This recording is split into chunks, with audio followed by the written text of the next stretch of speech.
اسلام کیا ہے؟ اسلام انسان سے کیا چاہتا ہے اور کیوں چاہتا ہے؟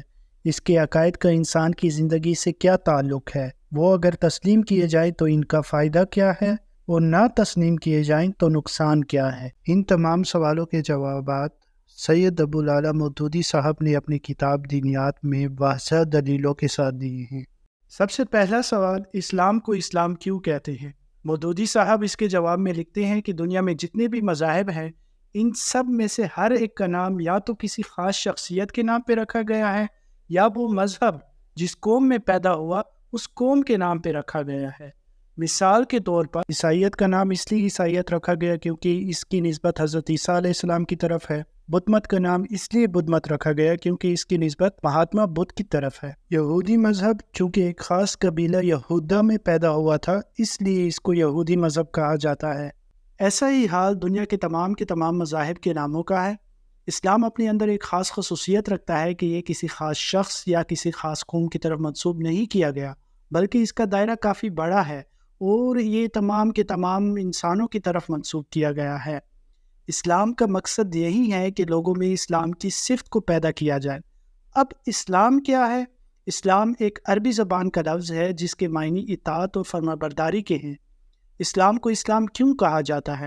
اسلام کو اسلام اس وجہ سے کہا جاتا ہے تاکہ انسان اللہ تعالیٰ کی اطاعت اور فرمانبرداری کرے۔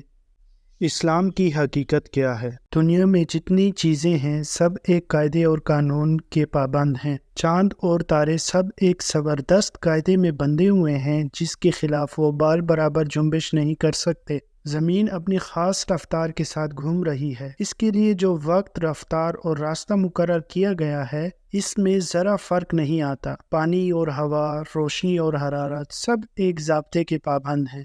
جمادات، نباتات اور حیوانات میں سے ہر ایک کے لیے جو قانون مقرر کیے گئے ہیں اسی کے مطابق یہ سب پیدا ہوتے ہیں، جیتے ہیں اور مرتے ہیں۔ خود انسان کی زندگی پر اگر ہم غور کریں تو ہمیں معلوم ہوتا ہے کہ انسان ایک خاص قانون قدرت کے تابع ہے۔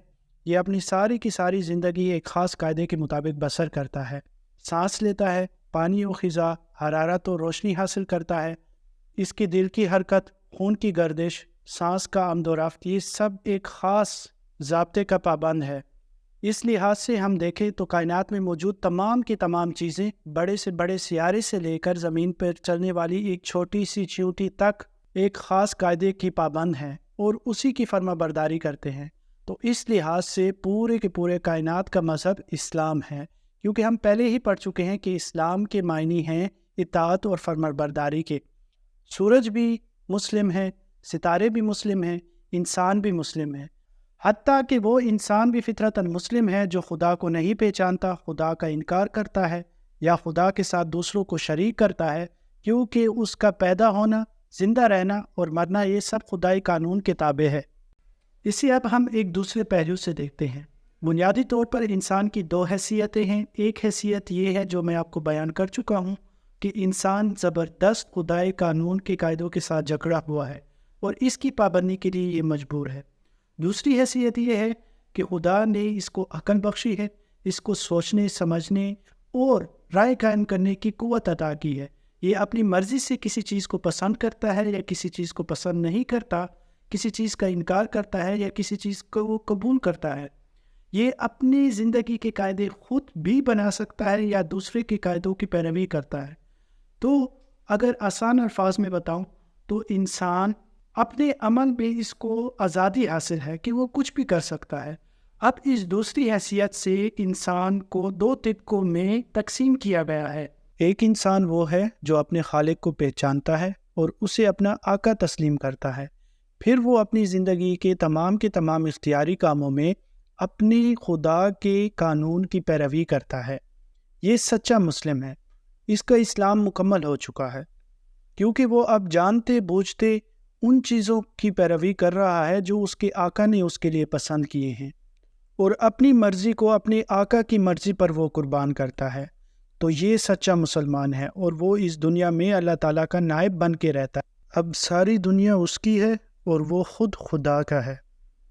کفر کی حقیقت۔